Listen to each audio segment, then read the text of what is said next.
Hey, what's up, y'all? This is Rodney, and I'm back, and I just wanted to come and run my mouth for a quick second. I'm cheesing. Baby, listen, we back. You know, I got back home yesterday around, well, I was supposed to get home at 4, but it was snowing, and so that delayed the departure, which of course delayed us arriving back home at the time that they, originally stated. But anyway, so I got home around like 5. Well, landed in Houston around 5. And then I got home like a few minutes before 6. And then went and got something to eat. I had something in my apartment, but I just didn't feel like throwing out no meat or nothing like that. So I just went up the street and got like a burger and some fries. And then I came home, and I just remember my phone. I remember it being like 8 something. I do remember it being like 8 something. It was like 8:30, I believe. That was the last time I remember like looking at my phone. And then all I know is that, girl, I heard my phone ring, and it was my sister calling. And so I picked up the phone, and it was midnight. And she was like, "You sleep?" I was like, "Yeah." I was like, "What's up? What's going on? What's wrong?" She was like, "Nothing." She was like, "I was just want to ask you about some dresses, because my niece Bailey, she turns 1 February and March." Oh wait, girl, it is March. She turns 1 this month. She turned 1 this month, I believe. Yeah. So anyway, she was like, she thought I'd still be up, because sometimes I'd be up during the night, girl. But I was so tired.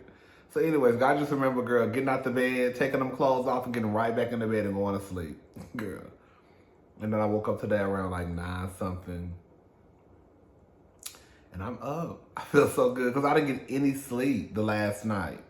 My flight, I wanted to be up because my flight left New York at 12:35. And I wanted to be up at 9 just so I could kind of like not feel like I'm being rushed. Most of my stuff was already packed, because I really didn't have a lot to do, but I just didn't want to feel rushed, So I wanted to be up no later than 9, and then not, leave the hotel no later than 10, because I really didn't know how the traffic was going to be. I kind of, I checked the weather. It said it was supposed to be snowing, and I was like, girl, I don't know how the girls operate up here in the snow. I would assume that everybody can operate fine. It's not like Houston. In Houston, honey, when it snows, honey, the city shuts down. Okay?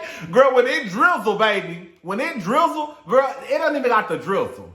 Girl, if it go below 30 degrees, baby, they cancel in school. Ain't no snow hit the ground, nothing.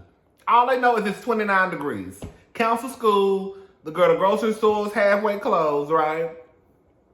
So I really didn't know how I was going, how people operate in New York, but I feel like everything should be fine because they should be used to it. So anyways, girl, I got like 30 minutes of sleep. I remember going to sleep at 8:30, and I was like, girl, I'm just going to like shut my eyes.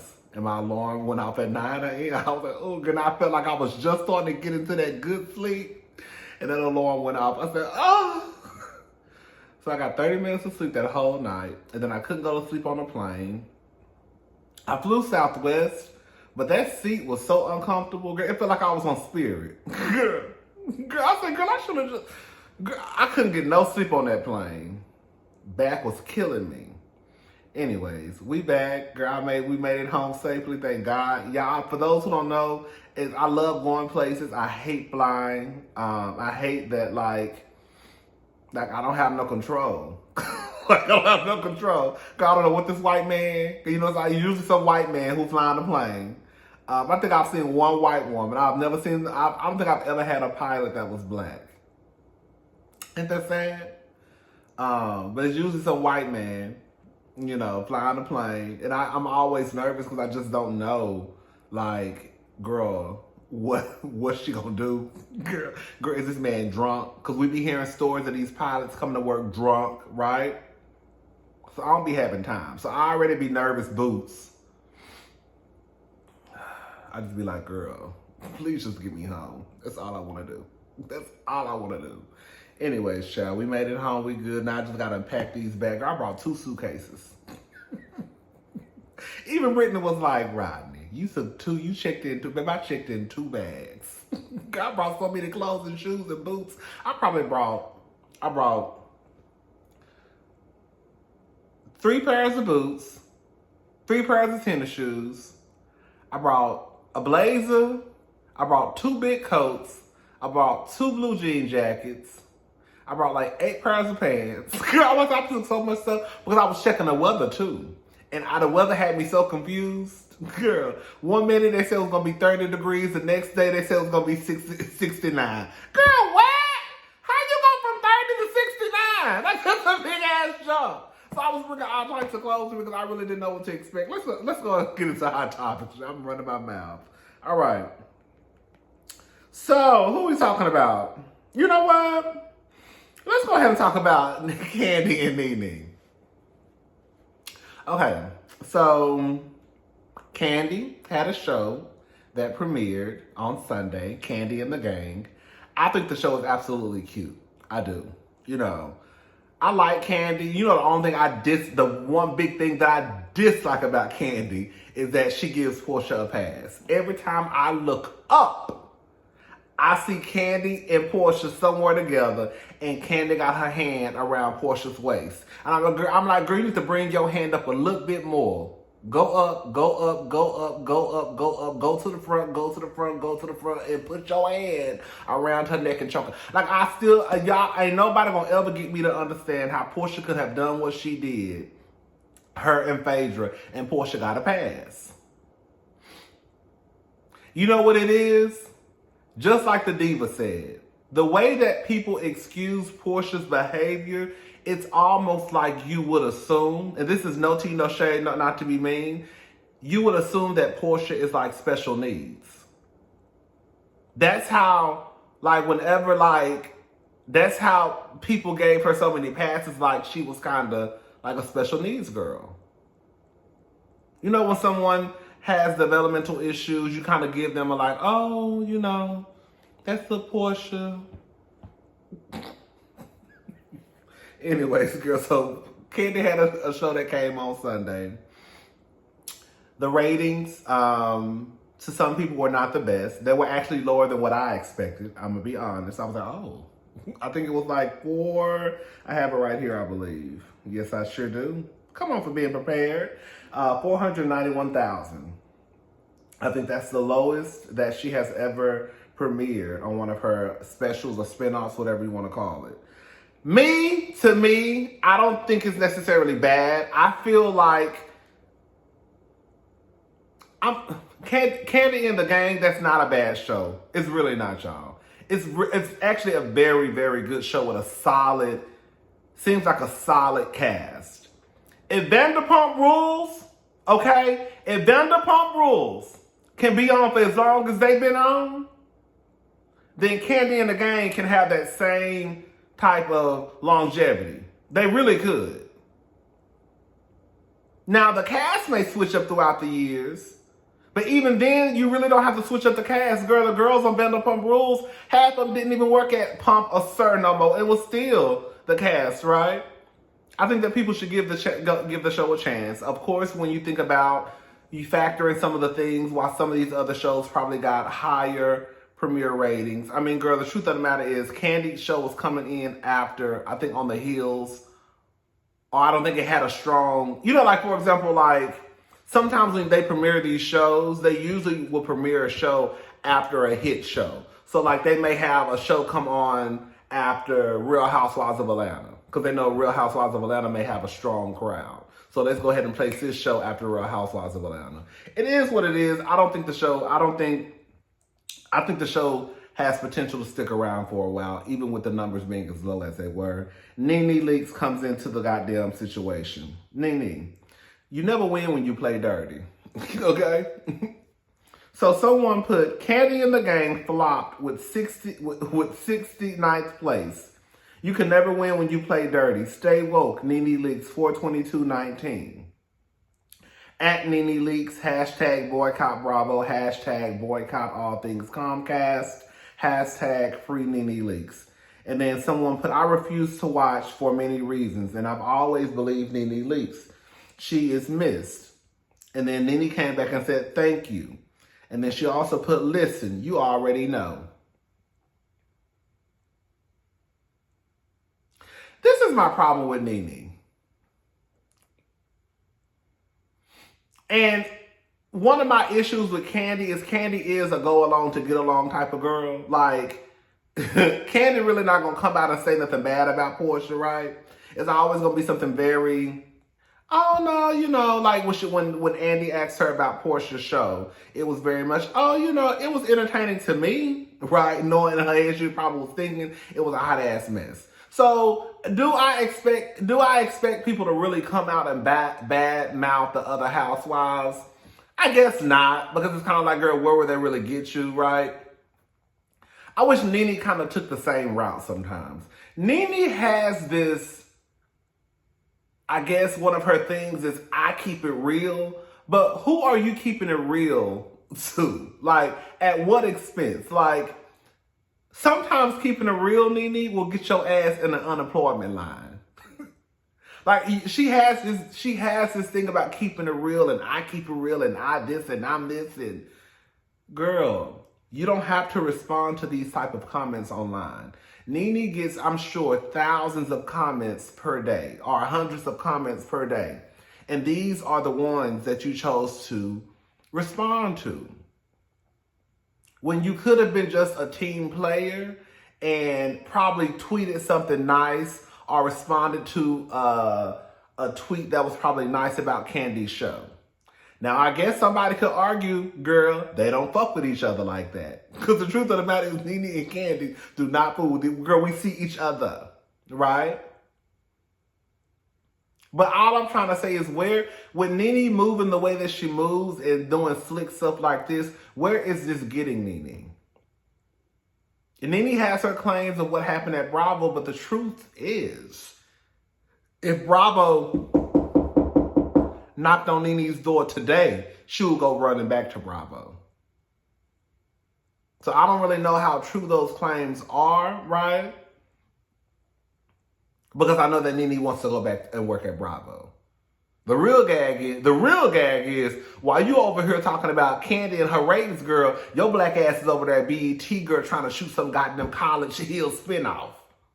That's the gag. That's the gag. So you can talk about Kandi all day long.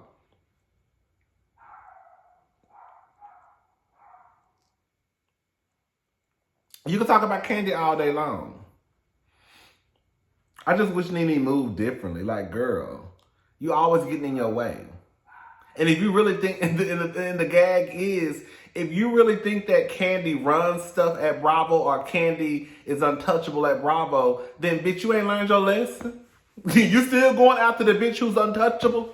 Like, that's the thing that I don't understand. Nene, she says these things like, oh, like basically, like I just said, Kandi is the one who I guess everybody's afraid of. Well, bitch, if that's the one that everybody's afraid of, then why the fuck you keep going after her? Girl, how was that working after you, Lanithia?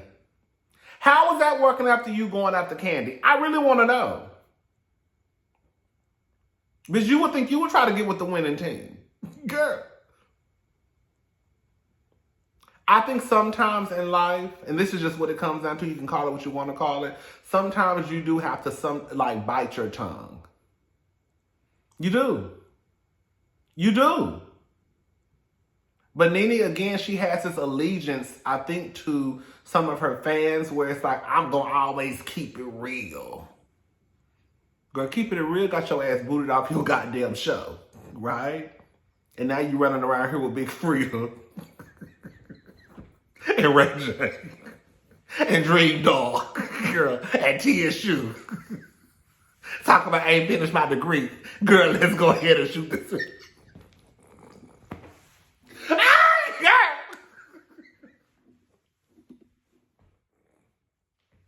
Keep it real, bitch. Got your ass on the show with Big Freedom. Girl, ain't nothing wrong with Big Freedom. Shout out to Big Freedom. But all I'm saying is, girl, like, girl, you hanging on by a needle in a thread, mama. A needle in a thread, okay? And you got nerve to be talking about Kandi? Kandi gonna be all right. Kandi's gonna be all right. Nene, get it together, girl. You 1 foot from going to Zeus. Okay? Nene got 1 foot in the dough.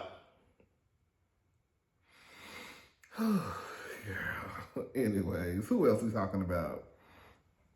Girl, let's go ahead and talk about my girl. We're gonna go ahead and talk about my girl. We're gonna go ahead and talk about my girl. Oh, sure, y'all know I go over Miss Kenya Moore, honey. Y'all know I go over Miss Kenya. We gotta talk about this, all right. So Kenya Moore and that man who she decided to marry, Marc Daly with his fine ass. He ain't that fine. Let me tell y'all something, girl. The niggas be fine, but ain't nobody that fine, y'all. It ain't nobody in this world that's fine. That's that fine to the point where, girl, you could. This is a real. Okay, let me get into it. Kenya Moore's estranged husband, Marc Daly, wants a reality star to pay his legal fees. Accuses her of dragging out divorce proceedings. Hold up, because I ain't reading that whole article. All right. So Marc Daly, this is according to the Jasmine brand, the divorce saga between Kenya Moore and her soon-to-be ex-husband, Marc Daly, lives to see another day. According to reports, Marc Daly is accusing Real Housewives of Atlanta star Kenya Moore of dragging her feet in their divorce proceedings and refusing to turn over, crucial documents. As previously reported, after 4 years of marriage, girl, they were separated for 3, wasn't they? And having 1 child together, Kenya Moore filed for divorce from Marc Daly in August 2021. Since then, the former lovebirds have been battling it out in court over their custody agreement, finances, and living arrangements. Recently, Daly filed a new motion against his estranged wife, seemingly blaming the reality star for the drawn-out divorce. According to Radar Online, Daly claims Moore took months to turn over her financial documents and failed to submit a proposed child support worksheet. In addition to that, he says that Moore is refusing to answer basic questions. Daly argues that Moore's actions have dragged out the divorce proceedings, and he is now asking the court to make her responsible for paying off his legal bills associated with his dispute. Reportedly, Moore has denied Daly's claims that she is prolonging their official separation. She's asking for her legal bills to be covered and for the motion to be denied. Also, Moore is once again pleading for Daly's court filings to be sealed. There was something else I wanted to read too that wasn't a part of this. Hold up. When they mentioned Brooklyn. Once,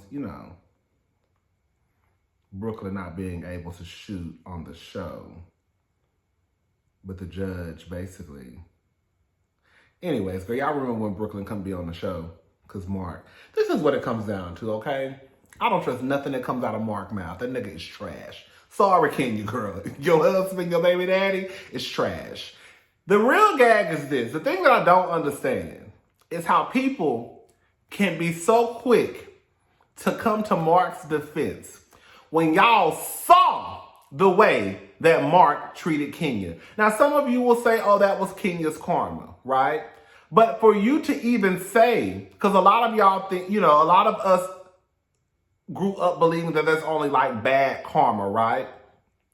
So you're saying that this is Kenya's karma, which means you know that Marc is trash. Does that make sense what I'm saying? Like, you're going to the extent to say that this woman married this man, took vows in front of God, and this was her karma. The way that he treated her, which means you acknowledge that he treated her bad. You remember the goddamn scene when the lawyer told Kenya that Marc wanted a maintenance fee? Girl, what was the spousal support basically? Now he want her to pay for his attorney fees. Now is she dragging the situation out? Marc, she filed for divorce from your trifling ass. Okay?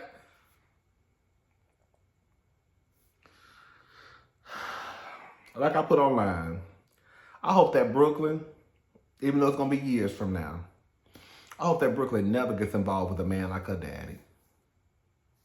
Some of y'all really be out here thinking that, girl, y'all father of the year and man of the year. Let's just say you all father of the year, because some of y'all say it's separate. Just say you all father of the year. Okay, you father of the year. But baby, as a husband, would you really want your daughter to be involved with a nigga like Marc? After you saw the way he treated his wife on TV? All right. Answer yeah. I want some of y'all to say yeah. Just answer yeah and put your picture up. And just so we know how fucked up you are. Y'all know Marc is a fucked up man. Y'all know it. Y'all know it. But for whatever reason, y'all happy because he treated Kenya the way he treated Kenya. You gonna be with the nigga. You know what the real gag is? Y'all wouldn't even care. Y'all wouldn't even care. The real gag is this.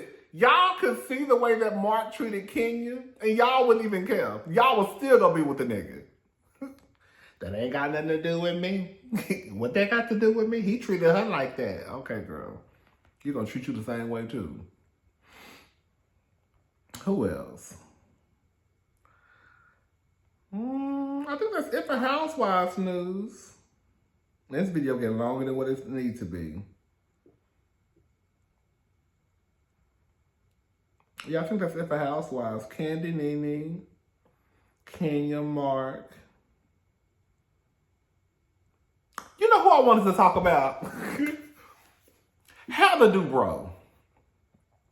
I'm not a real big Orange County, viewer. Let me say this before I say what I'm about to say. I do think it's unfair that people don't want Heather on Orange County because she's too rich. Wealthy. It's a difference, okay? They say Heather Dubrow is wealthy, okay? Her and Terry, girl. Because the truth of the matter is these shows were, I thought, initially supposed to be about wealth and these women who live these over-the-top lifestyles, right? But now it seems like, to me, what I've seen on Twitter especially is that, like, Heather is too wealthy, right? I guess when you compare her to the other girls on the show. Well, what they got to do with Heather? Because if that was what the show was initially supposed to be about, now you have this woman who fits the bill. Now, you could say that Heather is tacky. I remember Heather had a YouTube page. I remember seeing Heather house years ago. And I was like, this bitch house is bad, okay? Like, I was looking at Heather house like, girl, I could move into that house the way that it is right now. And I remember she has like a gift wrapping station.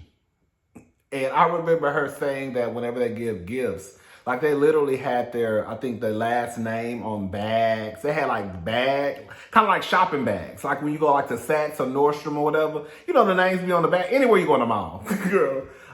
They had their name on the bag. And I was like, how fucking insane is it that you give someone a birthday gift or an anniversary gift and everything is wrapped in Dubrow? Now that's tacky to me. Now, what I want to say is this. I don't get the hype around Heather. Y'all have, y'all made it seem as though Heather was about to come back to Orange County and set the shit ablaze. Like Heather was that girl. Heather is not that girl. Heather is an average white woman who just happens to have a whole bunch of money. I'm thinking that this woman, Heather Dubrow, about to come back on Real Housewives of Orange County and be like the Nene Leakes of the group or the Kenya and like have the girls just running around with like, and I'm like, girl, this is it. Girl, this white woman is so basic. Y'all have hyped this woman up to believe that she's that girl. Heather Dubrow is not that girl to me. At all. Like, far from it. She's rich as hell, okay? She got money. She's tacky. Like, even when I saw her sitting with Gina, was it Gina? And I guess cleaning out her closet or whatever. I'm like, girl, when did Heather become the fashion girl to sit down and tell a bitch what they should get rid of and get fashion advice? I ain't seen Heather put on one goddamn outfit that had me believe that she's that fashion girl. Yeah, bitch, it's one thing if you had Erica or Dorette over there. I don't know. Heather Dubrow can go. Girl. Only thing I like is the fact that they got so much goddamn money. Other than that, like, Heather is really not that girl the way y'all hyped her up with this big return to Real Housewives of Orange County and girl Heather Dubrow. And I'm like, okay, well, shit, who is this bitch? I'm like, okay. Like, I know who she was. I've never really seen her in action on Housewives, right? So I'm like, okay, well, girl, let me just see what Miss Heather is really about. I've seen little clips here and there when she was on the show before, but I've never really just, I've never been into like the other Housewives shows like that, where I could say, okay, this is this person's personality. So I'm like, okay, well, let me see what Miss Heather about to give. But I'm like, girl, this is it. Girl, I could have had a V8. Girl, this is what y'all brought back to the show. But y'all could have kept Kelly Dodd. Quiet as this girl. That bitch, I heard that bitch so goddamn ignorant now. Girl, I'm sorry. Kelly used to get the girls together. Remember she told Vicky she looked like a pig? Girl,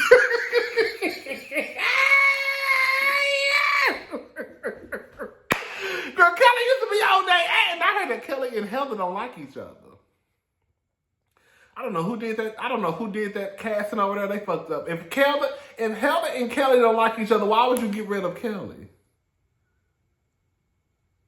Anyways, child. All right, I'm gone. This video was longer than what it was supposed to be. I'll talk to y'all girls later. Bye.